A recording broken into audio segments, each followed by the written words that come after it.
Lecture में हम start करेंगे with the study of liquids. So first of all, let's us define liquid. Liquid is basically the state of matter in which the molecules have intermediate kinetic energy and attractive forces. Now अगर हम kinetic energy और attractive forces को compare करें तो हमारे पास solids, liquids और gases में ये कंपैरिजन है कि सॉलिड्स की काइनेटिक एनर्जी मिनिमम जबकि गैसेस की काइनेटिक एनर्जी मैक्सिमम है, जबकि सॉलिड की अट्रैक्टिव फोर्सेस मैक्सिमम और गैसेस की अट्रैक्टिव फोर्सेस मिनिमम है. लिक्विड्स की जो हमारे पास काइनेटिक एनर्जी है वो ना तो सॉलिड्स जितनी हाई और सॉलिड्स जितनी लो और गैसेस जितनी हाई है, बल्कि इन दोनों के दरमियान है. और अट्रैक्टिव फोर्सेस ना तो इनकी सॉलिड्स जितनी हाई और गैसेस जितनी लो हैं, बल्कि इनके दरमियान है. तो इनकी काइनेटिक एनर्जी भी इंटरमीडिएट है और अट्रैक्टिव फोर्सेस भी इंटरमीडिएट हैं. नाउ बेसिकली ये जो स्टेट्स ऑफ मैटर का कॉन्सेप्ट है, it all lies upon the nature of attractive forces. अब अगर मॉलिक्यूल्स के अंदर अट्रैक्टिव फोर्सेस ज़्यादा हैं तो मॉलिक्यूल्स एक दूसरे के बहुत क्लोज़ होंगे और बहुत क्लोज़ होने की वजह से ये हमारे पास सॉलिड स्टेट को अडॉप्ट करेंगे. नाउ अगर हमारे पास मॉलिक्यूल्स की अट्रैक्टिव फोर्सेस इंटरमीडिएट हैं, यानी ना बहुत ज़्यादा हाई ना बहुत ज़्यादा लो, तो ये हमारे पास लिक्विड स्टेट अडॉप्ट करेंगे. और अगर इनकी इंटरमॉलिक्यूलर फोर्सेस बिल्कुल ना होने के बराबर हैं या नेग्लिजिबल हैं तो हमारे पास ये गैसेस की स्टेट अडॉप्ट करेंगे. So the major criteria that defines the state of matter is the nature of attractive forces. Now हम देखते हैं कि मॉलिक्यूल्स में कौन सी दो मेजर टाइप्स की फोर्सेस हैं. नाउ अगर मैं वाटर का एक इंडिविजुअल मॉलिक्यूल देखूं तो इस इंडिविजुअल मॉलिक्यूल के अंदर एक ऑक्सीजन और दो हाइड्रोजन एटम्स एक दूसरे के साथ बाउंड हैं. नाउ वो फोर्स जो हमारे पास एक मॉलिक्यूल के अंदर एटम्स को बाइंड करती है उसको हम सिंपली बॉन्ड कहते हैं, या बॉन्ड के अलावा हम इसको इंट्रामॉलिक्यूलर फोर्स कहते हैं. इंट्रामॉलिक्यूलर फोर्स का मतलब है एक मॉलिक्यूल के अंदर जो बॉन्ड्स या जो फोर्स प्रेजेंट है जो मॉलिक्यूल के एटम्स को एक दूसरे के साथ अट्रैक्ट कर रही है. सो ये हमारे पास जो फोर्स है बॉन्ड या intramolecular force, it is a relatively strong force. ये स्ट्रॉन्ग है इसलिए हर मॉलिक्यूल अपनी इंडिविजुअल आइडेंटिटी को रिटेन रखता है और हर मॉलिक्यूल अपने अंदर प्रेजेंट एटम्स को एक दूसरे के साथ परमानेंटली होल्ड करके रखता है. Now there is another force which is present in between molecules. Now suppose कि I have 3 molecules of water. अब ये जो different molecules हैं ये एक दूसरे के साथ interact करेंगे. Like एक molecule का हाइड्रोजन दूसरे molecule के ऑक्सीजन को और दूसरे molecule का ऑक्सीजन एक molecule के हाइड्रोजन को attract करेगा. तो अब ये जो force जो different molecules के दरमियान है ये force इतनी strong नहीं है, weak है, और इस force को हम कहते हैं intermolecular force. Now intermolecular force की जो नेचर है वो बॉन्ड या इंट्रामॉलिक्यूलर फोर्स डिटरमिन करता है, लेकिन intermolecular force is different from intramolecular force. इनका कॉन्सेप्ट ये है कि एक मॉलिक्यूल के अंदर जो एटम्स हैं उनको जो फोर्स बाइंड करेगी that will B intramolecular force, और जो हमारे पास दो या दो से ज़्यादा डिफरेंट मॉलिक्यूल्स के दरमियान फोर्स है जो इन मॉलिक्यूल्स को एक दूसरे के क्लोज रखेगी उसको कहेंगे intermolecular force. Now it is basically the intermolecular force which is responsible for determining the state of matter कि आया आपके पास मैटर जो है वो सॉलिड, लिक्विड या गैस में होगा. तो अगर ये इंटरमॉलिक्यूलर फोर्स बहुत स्ट्रॉन्ग है तो हमारे पास सब्सटेंस सॉलिड फॉर्म में एग्जिस्ट करेगा. अगर ये बहुत वीक है तो सब्सटेंस विल बी गैसियस, और अगर ये इंटरमीडिएट है तो the substance will be in liquid state. Now let us discuss the major types of intermolecular forces, then हम liquids की properties की तरफ move करेंगे. So majorly we have 5 different types of intermolecular forces. The first type is dipole-dipole force. Second is dipole-induced dipole or Debye force. Third is ion dipole. Fourth is instantaneous dipole-induced dipole or London dispersion force. And the fifth is hydrogen bond. Now collectively हम इन पांचों forces को van der Waals forces भी कहते हैं, और इनमें dipole-dipole, London force और hydrogen bonding are the common forces. Now let us discuss each of these forces one by one. So the first force that exists in the states of matter is dipole-dipole force. Dipole-dipole force का concept ये है कि suppose that I have a molecule. Now this molecule is polar. ये molecule polar है जिसमें एक atom partially negative और दूसरा atom partially positive है. अगर हम इसी तरह के काफ़ी सारे मॉलिक्यूल्स को एक दूसरे के क्लोज ले आएँ तो what will happen? So when millions of these polar molecules come together, तो एक मॉलिक्यूल का नेगेटिव एंड दूसरे मॉलिक्यूल के पॉजिटिव एंड को अट्रैक्ट करेगा। नाउ कीप इन माइंड कि हमारे पास ये जो फोर्स है ये एग्जिस्ट करती है between partial negative and partial positive charges. So हमारे पास डायपोल डायपोल का इम्पॉर्टेंट क्राइटेरिया ये है कि ये उन मॉलिक्यूल्स में होगी जो कि कोवलेंटली बॉन्डेड है। नाउ कोवलेंट बॉन्ड में हमारे पास पोलर और नॉन पोलर बॉन्ड आता है, तो ये हमारे पास कोवलेंट में पोलर मॉलिक्यूल्स के अंदर ये एग्जिस्ट करती है। So dipole dipole is the major force that exist in polar covalent molecules. Now polar covalent molecules में we have a partial negative, यानी ये फुल नेगेटिव नहीं है, पार्शियल नेगेटिव है, और एक साइड है पार्शियल पॉजिटिव। तो एक मॉलिक्यूल का नेगेटिव एंड दूसरे किसी भी मॉलिक्यूल के पॉजिटिव एंड को अट्रैक्ट करेगा। Now second thing, if I talk about the nature of this force, तो एक नेगेटिव चार्ज एक पार्शियल पॉजिटिव चार्ज को अट्रैक्ट कर रहा है। So the nature of this force is electrostatic force. Although कि it is not as strong as ionic bond fully negative और fully positive के दरमियान अट्रैक्शन है, ये पार्शियल चार्जेस की अट्रैक्शन है। So it is a weaker force than a bond. So it is a weak force compare to a proper ionic or a covalent bond. Then next important thing कि since हमारे पास liquids के अंदर molecules are in constant state of motion, तो molecules हमारे पास एक दूसरे के close आते हैं और एक दूसरे से दूर जाते हैं। तो ये forces हमारे पास temporary हैं, ये temporarily create होती हैं between negative and partial positive ends of molecule, और जैसे ही ये create होती हैं with in a short span of time ये ब्रेक भी हो जाती हैं, क्योंकि मॉलिक्यूल्स रैंडमली इधर उधर मूव करते रहते हैं, तो ये फोर्सेस ब्रेक और मेक होती रहती हैं। So they are temporary forces. Now they are make and break forces, ये बनती भी हैं और टाइम के साथ ब्रेक भी होती रहती हैं। नाउ अगर हम इस इंटरमॉलिक्यूलर फोर्स को कंपेयर करें with the strength of bond या इंट्रामॉलिक्यूलर फोर्स, तो एक कोवलेंट बॉन्ड के मुकाबले में जो हमारे पास डायपोल डायपोल फोर्स है उसकी स्ट्रेंथ है 1%। तो अगर कोवलेंट बॉन्ड 100% स्ट्रॉन्ग है तो हमारे पास ये जो फोर्स है it will B 1% strong.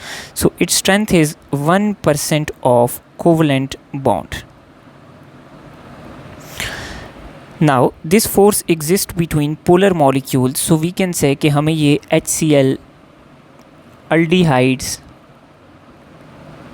Ketones या इस तरह के दीगर पोलर मॉलिक्यूल्स के दरमियान ये फोर्स देखने को मिलेगी।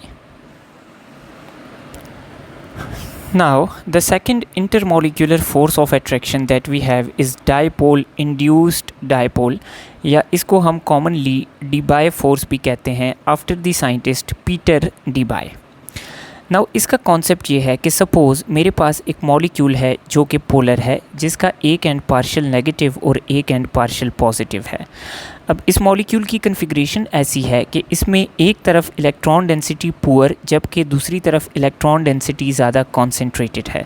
सो जहाँ पे इलेक्ट्रॉन डेंसिटी ज़्यादा है that side is partial negative, और जिधर इलेक्ट्रॉन डेंसिटी कम है that side is partial positive. अगर मैं इस मॉलिक्यूल को एक ऐसे मॉलिक्यूल के साथ मिक्स कर दूं जिसके अंदर कोई पोलैरिटी नहीं है, जो कि एक नॉन पोलर मॉलिक्यूल है, तो नॉन पोलर मॉलिक्यूल की इलेक्ट्रॉन डेंसिटी सिमेट्रिकल है, इसकी इलेक्ट्रॉन डेंसिटी इवनली डिस्ट्रीब्यूटेड है।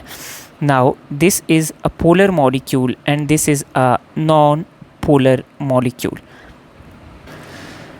सो जब मैं पोलर मॉलिक्यूल्स को नॉन पोलर के साथ मिक्स करता हूँ तो पोलर मॉलिक्यूल्स का जो नेगेटिव एंड है वो नॉन पोलर मॉलिक्यूल्स के इलेक्ट्रॉन्स को रिपेल करेगा। नाउ जब ये इलेक्ट्रॉन्स रिपेल होंगे तो रिपल्शन के बाद हमारे पास इसकी इलेक्ट्रॉन डेंसिटी सिमेट्रिकल नहीं रहेगी, यहाँ से रिपल्शन की वजह से इसकी इलेक्ट्रॉन डेंसिटी भी बैकवर्ड्स शिफ्ट हो जाएगी लाइक दिस। नाउ ऑल्दो कि पहला मॉलिक्यूल था हमारे पास परमानेंटली पोलर, अब इस परमानेंटली पोलर मॉलिक्यूल ने क्या किया है, एक नॉन पोलर मॉलिक्यूल में डायपोल को इंड्यूस कर दिया है। अब ये नॉन पोलर मॉलिक्यूल इस तरफ से पार्शियल पॉजिटिव जबकि यहाँ से पार्शियल नेगेटिव हो चुका है।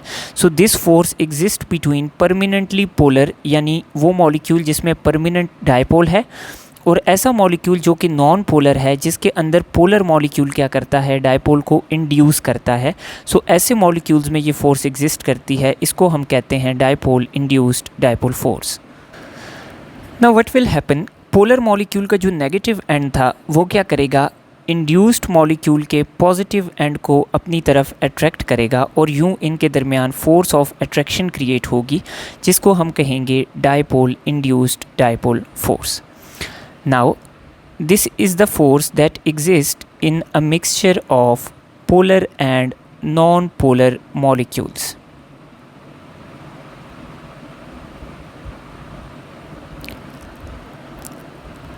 नाउ अगर हम इसकी कंपैरिजन करें डायपोल डायपोल के साथ, तो dipole force was between two permanently polar molecules, उनके अंदर दो परमानेंट पोल्स थे, जबकि ये फोर्स हमारे पास एक परमानेंटली पोल और एक टेम्परेरी इंड्यूस्ड पोल के दरमियान है। सो इसमें एक जो पोल है वो थोड़ा स्ट्रॉन्ग होगा जो कि परमानेंटली पोलर होगा, जबकि दूसरा जो इंड्यूस्ड डायपोल होगा वो इतना स्ट्रॉन्ग नहीं होगा। सो अगर हम इसको डायपोल डायपोल के साथ कंपेयर करें, so it is a bit weaker than dipole dipole force. Then thirdly हमारे पास ये फोर्स भी डायपोल डायपोल की तरह टेम्परेरी है, चूँकि मॉलिक्यूल्स मूव करते रहते हैं तो ये भी हमारे पास मेक एंड ब्रेक फोर्स है। नाउ अगर हम इसकी स्ट्रेंथ की बात करें तो हमारे पास इसकी स्ट्रेंथ डायपोल डायपोल से वीक होगी। और अगर इस फोर्स की नेचर की बात करें तो again it's nature is electrostatic force of attraction. Now if we talk about example, तो अगर हम एक पोलर मॉलिक्यूल लें लाइक HCl और इसको मिक्स कर दें एक नॉन पोलर सब्सटेंस के साथ लाइक हीलियम या हाइड्रोजन गैस, सो ये पोलर है ये नॉन पोलर है, तो इन दोनों मॉलिक्यूल्स के दरमियान डायपोल डायपोल फोर्स क्रिएट होगी। या अगर मैं ले लूँ एक polar molecule like I take an aldehyde acid aldehyde और इसको मैं मिक्स कर देता हूँ एक नॉन पोलर सॉल्वेंट में लाइक बेंजीन, तो हमारे पास पोलर और नॉन पोलर में जो फोर्स क्रिएट होगी that will be dipole induced dipole और Debye force. The third force of attraction that we have is ion dipole force. Now suppose I have NaCl in solid form. So NaCl जब मैं solid form में लूँगा, so solid form में NaCl के अंदर हमें sodium और chlorine के आयंस एक दूसरे के साथ बाउंड फॉर्म में मिलेंगे। नाउ सपोज़ कि मैं इसको डिज़ोल्व कर देता हूँ in a solvent like water. Now keep in mind that water is a polar solvent जिसके अंदर पार्शियल पॉजिटिव और पार्शियल नेगेटिव एंड्स मौजूद हैं। तो जब हमारे पास ये आयनिक कंपाउंड डिज़ोल्व होगा एक पोलर सॉल्वेंट में, तो ये पोलर सॉल्वेंट के अंदर जाके आयोनाइज़ कर जाएगा, यानी आयंस एक दूसरे से सेपरेट हो जाएंगे। जब आयंस एक दूसरे से सेपरेट होंगे तो जो पोलर सॉल्वेंट है उसका नेगेटिव एंड क्या करेगा, उसका नेगेटिव एंड पॉजिटिव आयन को अपनी तरफ अट्रैक्ट करेगा, जबकि आयनिक कंपाउंड का जो नेगेटिव आयन है उसको पोलर सॉल्वेंट का पॉजिटिव एंड अपनी तरफ अट्रैक्ट करेगा।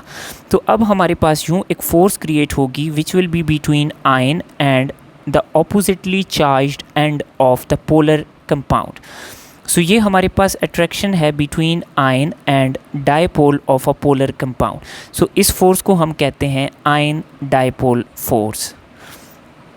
सो कोई भी ऐसा substance like I take HCl और H2SO4, तो हमारे पास कोई भी ऐसा सब्सटेंस जो कि वाटर के अंदर जाके या किसी भी पोलर सॉल्वेंट के अंदर जाके आयंस में कन्वर्ट होता है, तो हमारे पास पोलर सॉल्वेंट के ऑपोजिटली चार्ज्ड एंड्स क्या करते हैं, इस आयन को अपनी तरफ अट्रैक्ट करते हैं, जिसकी वजह से हमारे पास आयन और पोलर एंड्स में फोर्स क्रिएट होती है।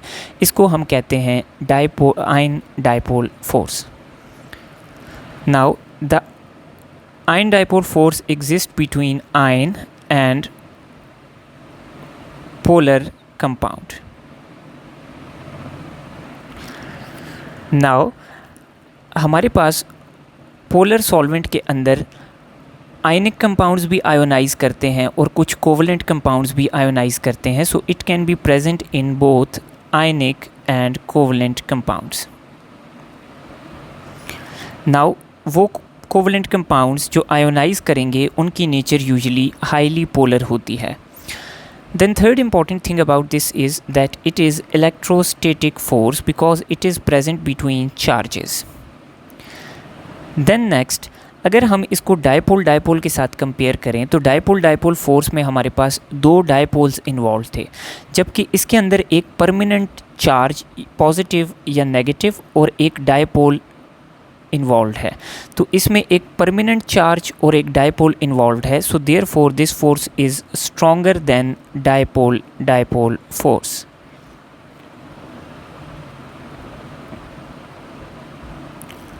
नाउ किसी भी इंटरमॉलिक्यूलर फोर्स की तरह इसकी नेचर भी मेक एंड ब्रेक फोर्स है, ये भी बनती और ब्रेक होती रहती है, because in the state of liquid the molecules are in constant state of motion.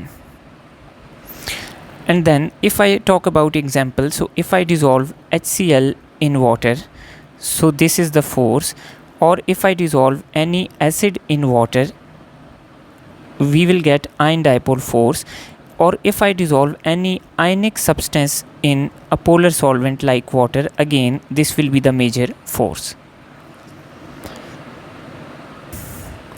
Now the next force that I have is instantaneous dipole induced dipole or London dispersion force. Now इस force को समझने के लिए let me assume कि मेरे पास चार molecules हैं A, B, C and D. Now ये चारों मॉलिक्यूल्स नॉन पोलर हैं, इनकी इलेक्ट्रॉन डेंसिटी इक्वली डिस्ट्रीब्यूटेड है over the molecule. Now since कि molecules are in constant state of random motion, तो सपोज़ किसी एक इंस्टेंट ऑफ टाइम पे मॉलिक्यूल ए मॉलिक्यूल बी के क्लोज आया.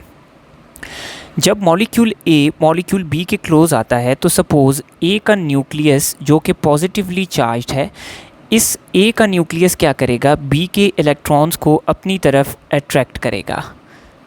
तो जब बी के इलेक्ट्रॉन्स ए की तरफ अट्रैक्ट होंगे तो हमारे पास बी की इलेक्ट्रॉन डेंसिटी सिमेट्रिकल नहीं रहेगी.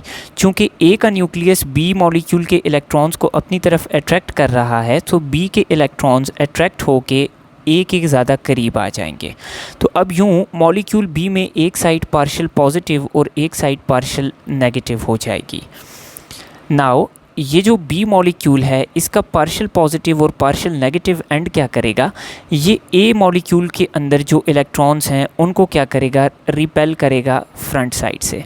सो जब ए मॉलिक्यूल रिपेल होगा तो अब ए के अंदर यूँ होगा कि सामने इलेक्ट्रॉन्स कम और पीछे इलेक्ट्रॉन ज़्यादा चले जाएंगे, तो ए की एक साइड पार्शियल पॉजिटिव और दूसरी साइड पार्शियल नेगेटिव हो जाएगी.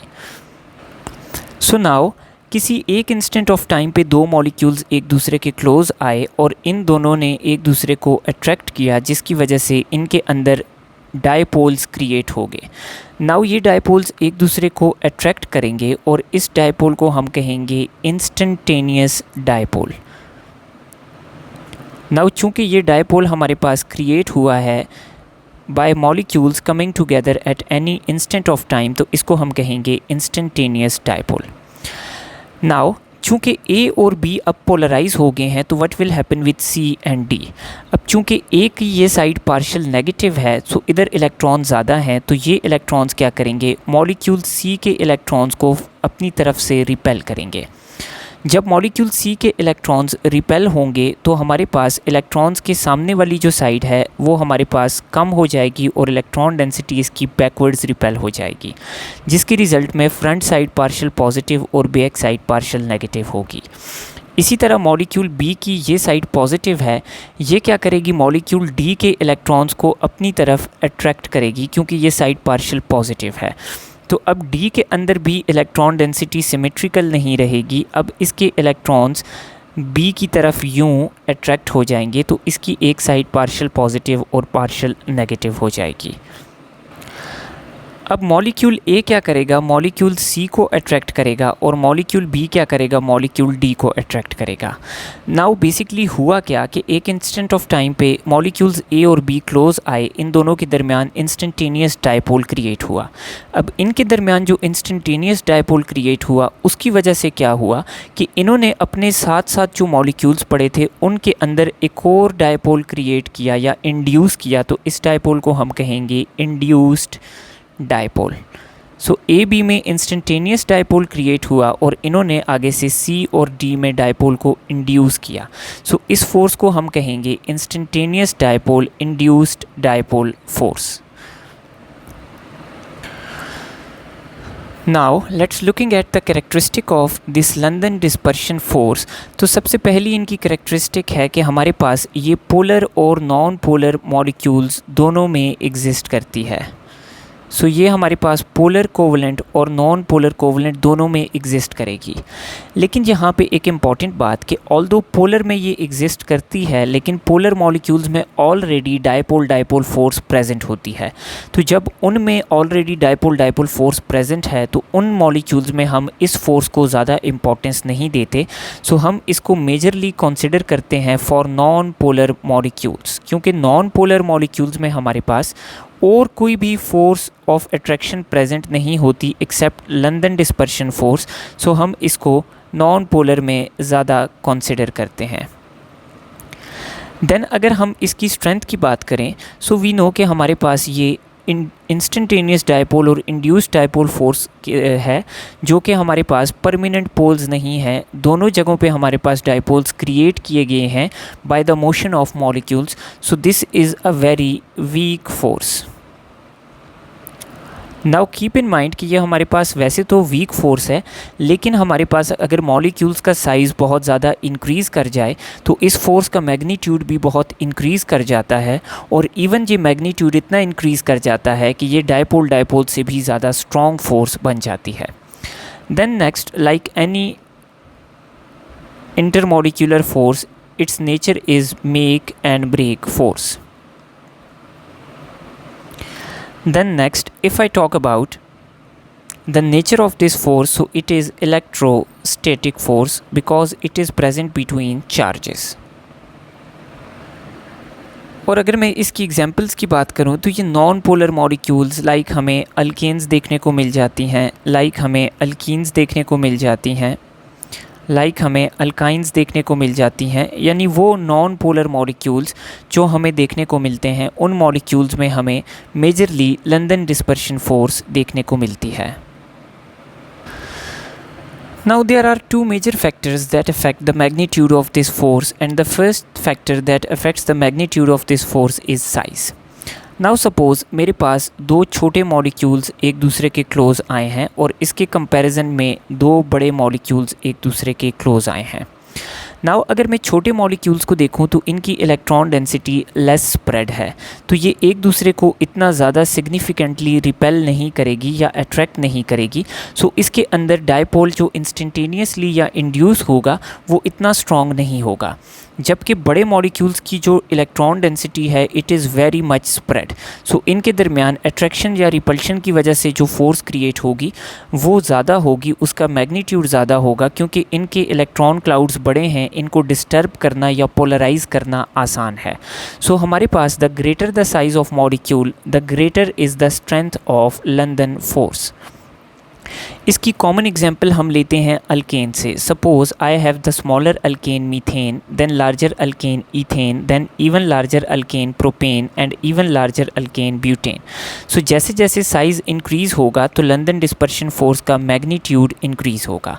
अब चूँकि लंदन डिस्पर्शन फोर्स स्ट्रॉन्ग होती जा रही है, सो हमारे पास जैसे जैसे साइज़ इंक्रीज़ होगा तो लंदन डिस्पर्शन फोर्स इंक्रीज़ होने की वजह से अल्केन्स का जो मेल्टिंग और बॉइलिंग पॉइंट है वो भी साइज़ के साथ इंक्रीज़ करेगा। Then the next major factor that affects the London dispersion force is shape of molecule. Suppose मेरे पास एक मॉलिक्यूल है लीनियर या ओपन फॉर्म में like this, एंड देन मेरे पास इसी साइज़ का सेम नंबर ऑफ कार्बन्स के साथ मॉलिक्यूल है जो कि ब्रांच्ड या कॉम्पैक्ट शेप में है like this. नाउ अगर मैं इन दोनों मॉलिक्यूल्स की इलेक्ट्रॉन डेंसिटी को कंपेयर करूं तो जो मेरे पास लीनियर मॉलिक्यूल है उसकी इलेक्ट्रॉन डेंसिटी ज़्यादा एक्सपोज्ड है इस ज़्यादा एक्सपोजर की वजह से इस मॉलिक्यूल के अंदर पोलैरिटी इंड्यूस करना आसान है, जबकि जो ब्रांच्ड मॉलिक्यूल है इसकी इलेक्ट्रॉन डेंसिटी इतनी ज़्यादा एक्सपोज्ड नहीं है और ये कॉम्पैक्ट है, तो इसके अंदर डायपोल को इंड्यूस करना थोड़ा सा मुश्किल है। सो देयरफॉर हमारे पास जो लीनियर साइज़ के मॉलिक्यूल्स हैं उनके अंदर लंदन डिस्पर्शन फोर्स स्ट्रॉन्ग है कंपेयर टू ब्रांच्ड और कॉम्पैक्ट शेप मॉलिक्यूल्स। इसकी एग्जांपल हम यूँ ले सकते हैं कि हमारे पास लीनियर चेन नॉर्मल पेंटेन है जो कि मैंने ड्रॉ की है, और मेरे पास एक और टाइप ऑफ पेंटेन है नियो पेंटेन जिसको मैंने ड्रॉ किया है। सो हमारे पास नॉर्मल पेंटेन की लंदन फोर्सेस नियो पेंटेन से स्ट्रॉन्ग है, देयर फोर्स इसका बॉइलिंग पॉइंट भी हमारे पास नियो पेंटेन से ज़्यादा है।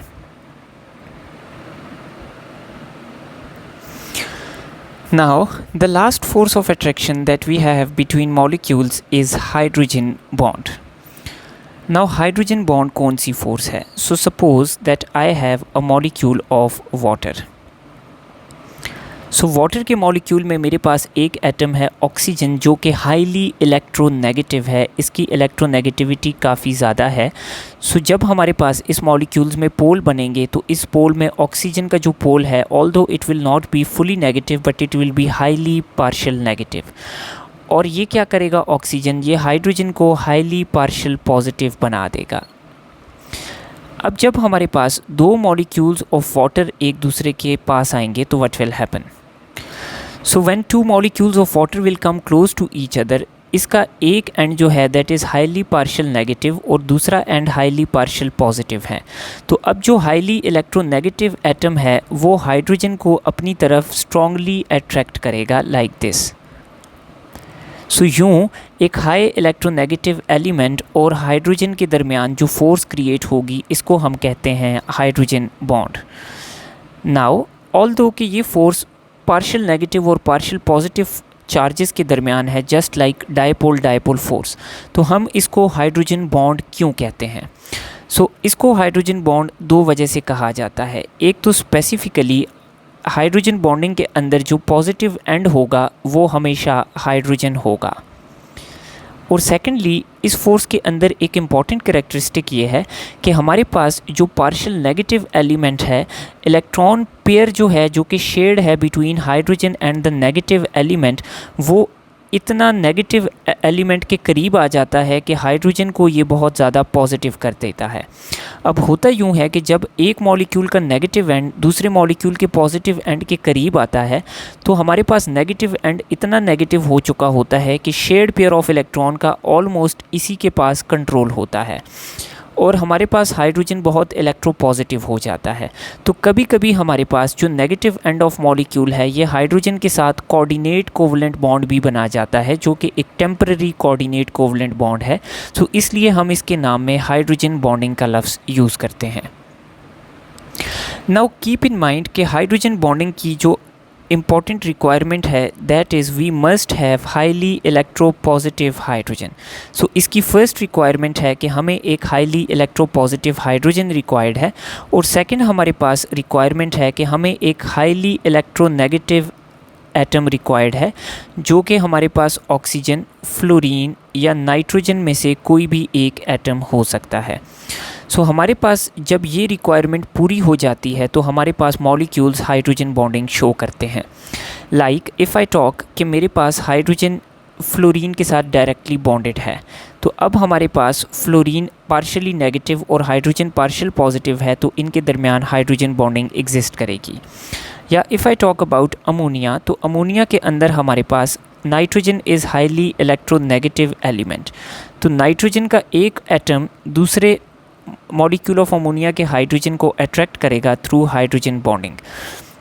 सो ऐसे मॉलिक्यूल्स जिनमें हाइड्रोजन डायरेक्टली अटैच होगा विद दीज थ्री एलिमेंट्स, तो ऐसे मॉलिक्यूल्स हाइड्रोजन बॉन्डिंग शो करेंगे, जिसकी एग्जांपल हमारे पास आ जाती है वाटर जिसमें हाइड्रोजन डायरेक्ट ऑक्सीजन के साथ अटैच्ड है, या अल्कोहल जिसमें हाइड्रोजन डायरेक्टली ऑक्सीजन के साथ अटैच्ड है, या कार्बोक्सिलिक एसिड हम ले लेते हैं जिसमें हाइड्रोजन डायरेक्टली ऑक्सीजन के साथ अटैच्ड है। इसके अलावा HF में हाइड्रोजन डायरेक्टली फ्लोरीन के साथ अटैच्ड है। अमोनिया में हाइड्रोजन डायरेक्टली नाइट्रोजन के साथ अटैच्ड है, या हम कोई भी अमाइन ले लेते हैं which can range from primary और सेकेंडरी अमाइन जिसमें हाइड्रोजन डायरेक्टली नाइट्रोजन के साथ अटैच्ड है। सो ऐसे मॉलिक्यूल्स में हमें हाइड्रोजन बॉन्डिंग देखने को मिलेगी। नाउ कीप इन माइंड कि अगर हाइड्रोजन और नाइट्रोजन या कोई और एलिमेंट लाइक ऑक्सीजन, फ्लोरीन एक मॉलिक्यूल में प्रेजेंट हैं, लेकिन इस मॉलिक्यूल में हाइड्रोजन नाइट्रोजन के साथ डायरेक्टली अटैच्ड नहीं है, सो ऐसे मॉलिक्यूल्स में हमें हाइड्रोजन बॉन्डिंग देखने को नहीं मिलेगी। Now another important point two remember here is कि हाइड्रोजन बॉन्डिंग के क्राइटेरिया में हमें एक पार्शियली पॉजिटिव हाइड्रोजन और एक हाईली इलेक्ट्रोनेगेटिव एटम चाहिए। अब ये दोनों रिक्वायरमेंट्स एक ही मॉलिक्यूल में पूरी हो सकती हैं, like molecules of water, ammonia and these all molecules.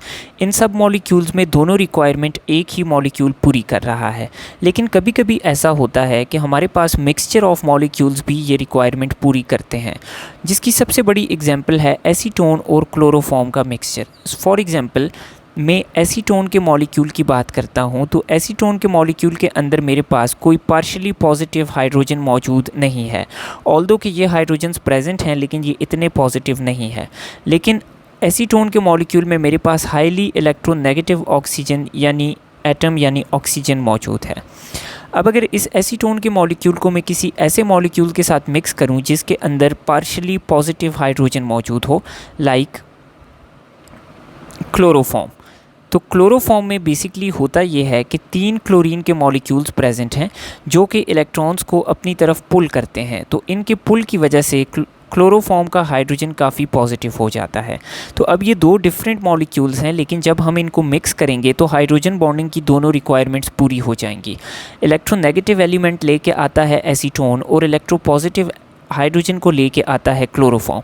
तो अब हमारे पास एसीटोन का नेगेटिव ऑक्सीजन हाइड्रोजन के partial positive hydrogen of chloroform को अट्रैक्ट करेगा और इनके दरमियान भी हमें हाइड्रोजन बॉन्डिंग देखने को मिलेगी। इसी तरह अगर मैं एक मॉलिक्यूल ले लूँ ईथर, तो ईथर के अंदर मेरे पास कोई इलेक्ट्रोपॉजिटिव हाइड्रोजन नहीं है लेकिन इलेक्ट्रोनेगेटिव ऑक्सीजन मौजूद है। और अगर मैं इसको मिक्स कर दूं वाटर के साथ, तो वाटर के अंदर मेरे पास इलेक्ट्रोपॉजिटिव हाइड्रोजन मौजूद है। तो अब इस मिक्सचर ऑफ मॉलिक्यूल में मेरे पास दोनों रिक्वायरमेंट्स पूरी होती हैं। तो वाटर का इलेक्ट्रोनेगेटिव ऑक्सीजन ईथर का इलेक्ट्रोनेगेटिव ऑक्सीजन वाटर के इलेक्ट्रोपॉजिटिव हाइड्रोजन को अट्रैक्ट करेगा थ्रू हाइड्रोजन बॉन्डिंग। अगर मैं इसकी करेक्टरिस्टिक्स की बात करूं, hydrogen bonding is present in molecules having highly electropositive hydrogen and an atom like nitrogen, oxygen or fluorine. Secondly, it is a stronger force compared to dipole force. Although कि ये ion dipole force से थोड़ी सी week है, लेकिन बाकी जितनी forces हैं जो हमने स्टडी की हैं उन सब से ये हाइड्रोजन बॉन्डिंग स्ट्रॉन्ग है। Now just like other types of intermolecular forces, it is make and break force. ये मेक और ब्रेक होती रहती है। अगर मैं टाइम स्पेन की बात करूं तो 10⁻⁻12 सेकंड्स के अंदर ये फोर्स क्रिएट भी होती है और ब्रेक भी हो जाती है। इससे आप आइडिया लगा सकते हैं कि इंटरमॉलिक्यूलर फोर्सेस कितनी जल्दी बनती और कितनी जल्दी ब्रेक होती हैं। Now since it is present between opposite charges, so its nature is also electrostatic force of attraction. अगर मैं हाइड्रोजन बॉन्ड की स्ट्रेंथ को कंपेयर करूं with the strength of covalent bond, तो अगर कोवलेंट बॉन्ड की स्ट्रेंथ 100% है तो हाइड्रोजन बॉन्डिंग की स्ट्रेंथ 5% है, which means that it is 5 times stronger than dipole force.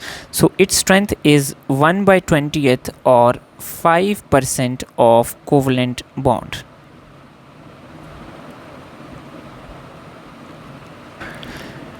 And it is present in molecules such as water, such as alcohol, such as hydrogen fluoride, NH3, etc. या हमें ये mixture में भी देखने को मिलती है, like I mix water and any aldehyde, या वाटर को मैं किसी कीटोन के साथ मिक्स कर दूं, या वाटर को मैं अल्कोहल के साथ मिक्स कर दूं, या वाटर को मैं ईथर के साथ मिक्स कर दूं, या इसके अलावा क्लोरोफॉर्म को मैं एसीटोन के साथ मिक्स कर दूं।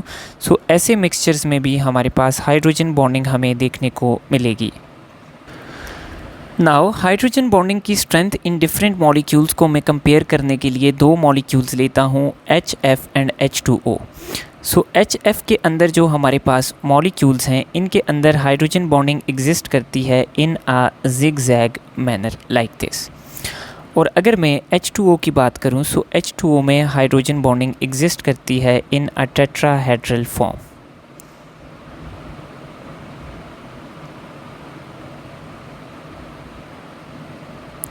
Like this.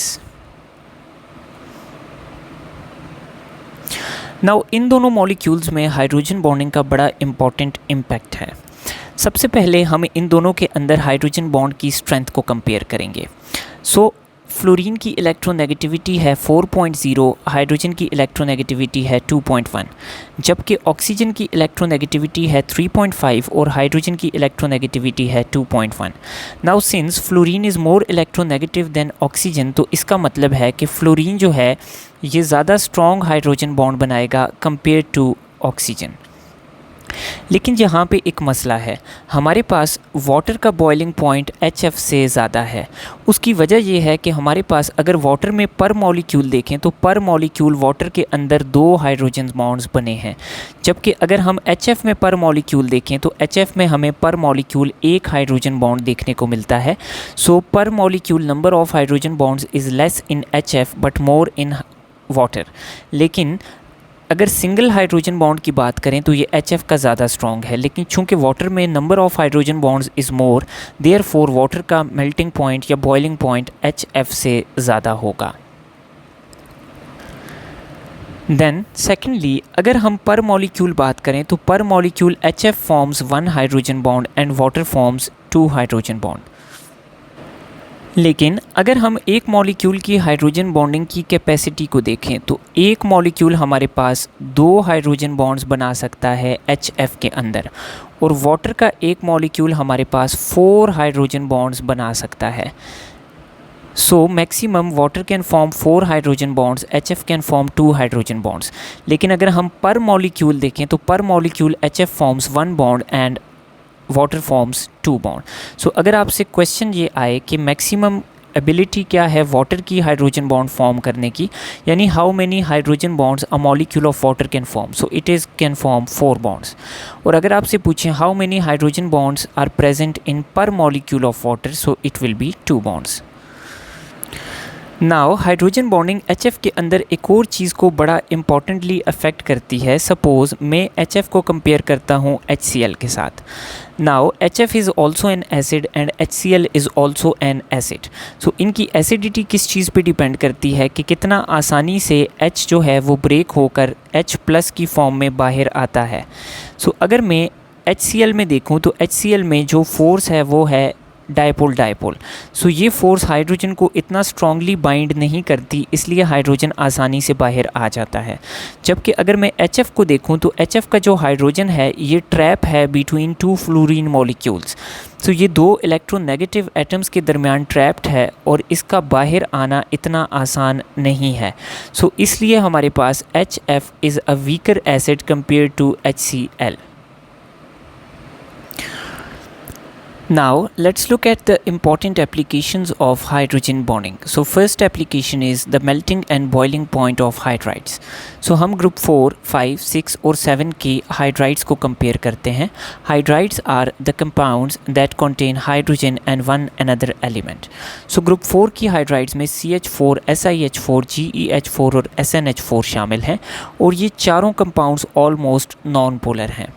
Now non polar होने की वजह से इनके अंदर मेजर फोर्स ऑफ अट्रैक्शन होगी लंदन डिस्पर्शन फोर्स। सो चूँकि लंदन डिस्पर्शन फोर्स साइज़ के साथ इंक्रीज़ करती है तो down the group size will increase and London dispersion force will increase.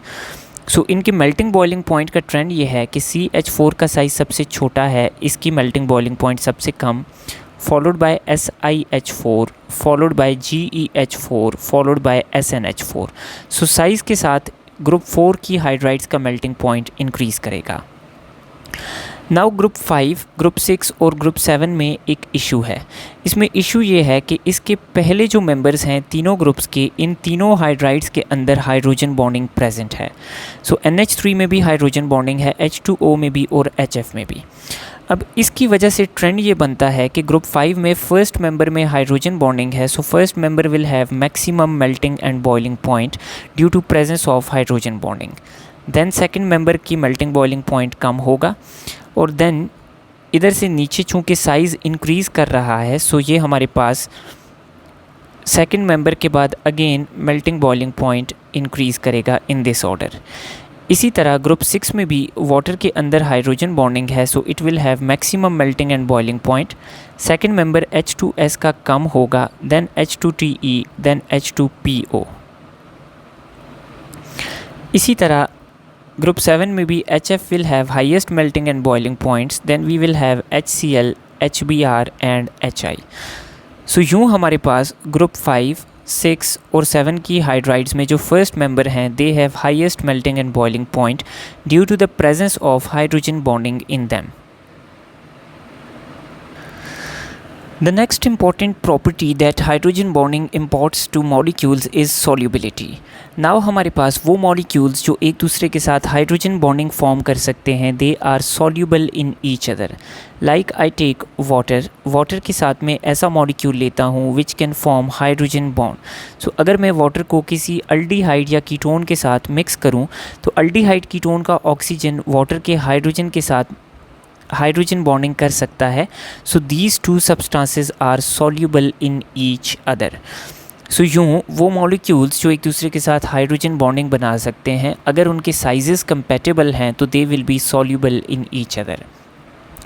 Now यहाँ पे वाटर की सॉल्युबिलिटी का एक इम्पॉर्टेंट क्राइटेरिया है कि वाटर दो किस्म के सब्सटेंसेस को डिज़ोल्व करता है। एक वो सब्सटेंस जो वाटर के अंदर जाके आयोनाइज कर जाए, for example HCl, for example NaCl और any other ionic compound which has ability to ionize in water. तो वाटर इन सब मॉलिक्यूल्स को अपने अंदर डिज़ोल्व करता है। सेकंड वो मॉलिक्यूल जो हमारे पास हाइड्रोजन बॉन्ड बना सकते हैं वाटर के साथ, वो भी वाटर में सॉल्यूबल हैं, like we have alcohols, like we have aldehydes, ketones, ethers, carboxylic acid. So ये सारे मॉलिक्यूल्स भी वाटर में डिज़ोल्व करेंगे।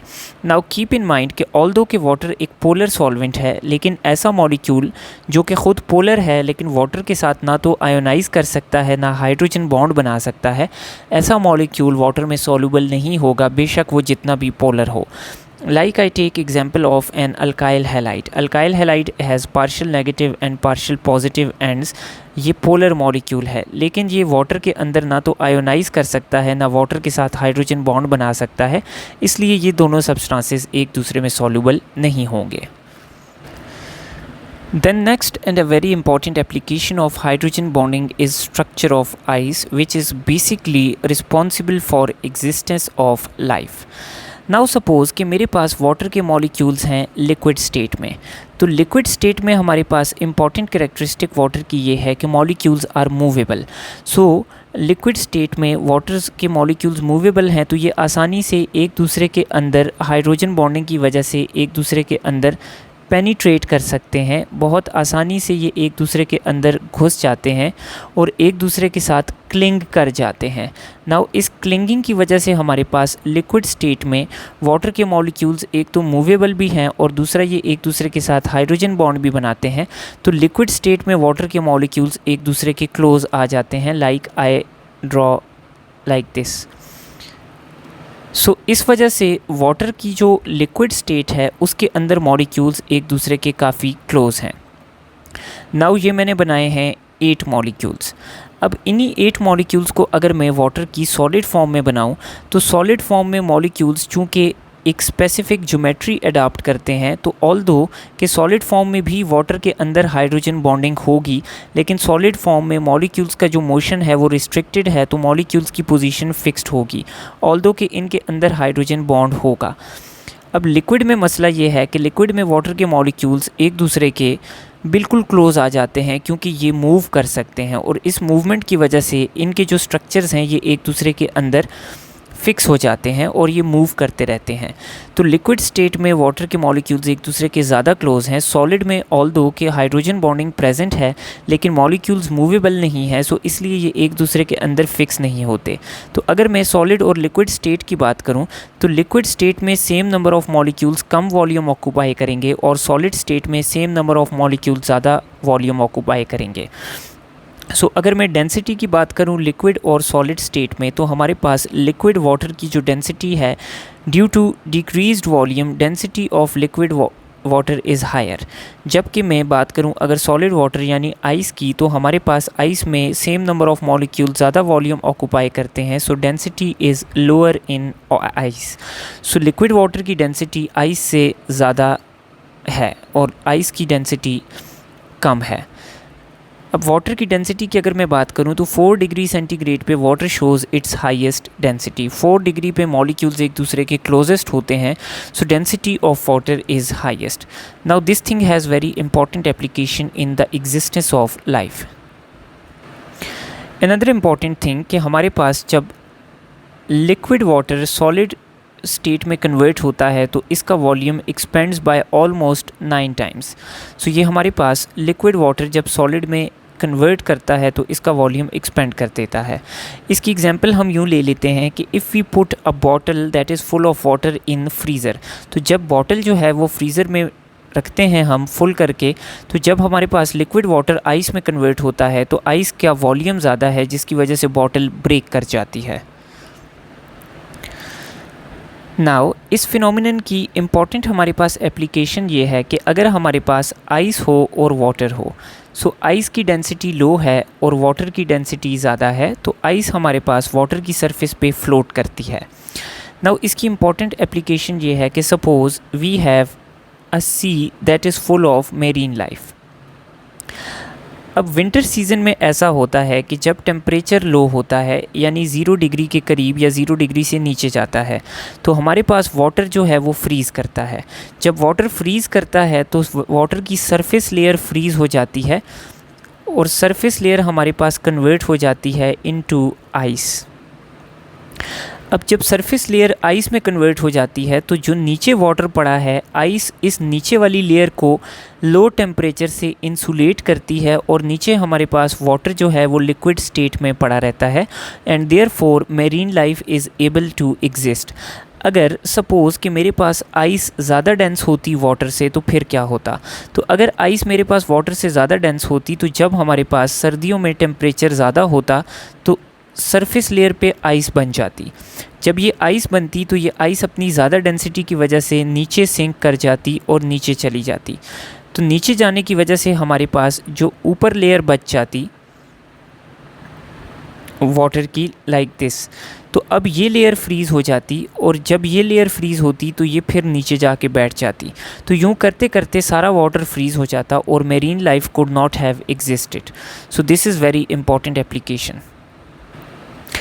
Now in solid form water के मॉलिक्यूल्स की हमारे पास एंगुलर शेप है और इनकी ज्योमेट्री टेट्राहेड्रल है।